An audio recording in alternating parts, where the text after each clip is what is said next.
I've been in Tairāwhiti for over 20 years. This really is quite a special place. You have to get out of your comfort zone and you have to make new connections.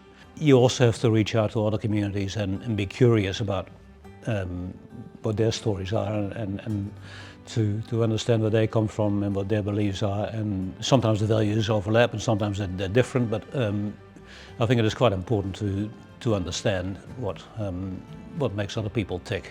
Yeah, that's one of the things that drives me, trying to feel comfortable with people who have got a different background than your own. Yeah, I think the Tairāwhiti Multicultural Council is really special because we have got a special community here. Half of the population is Māori, but we have got many other immigrant groups here from Europe, from Asia, and from the Pacific.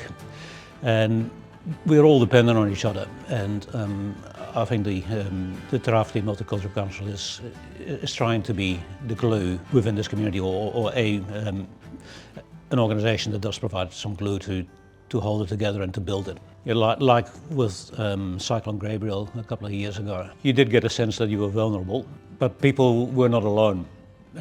People were reaching out. People were staying at Marae, a place like a Bollywood restaurant. They were literally helping to feed people. There was a willingness and a responsibility showing by the community that we needed to reach out to each other.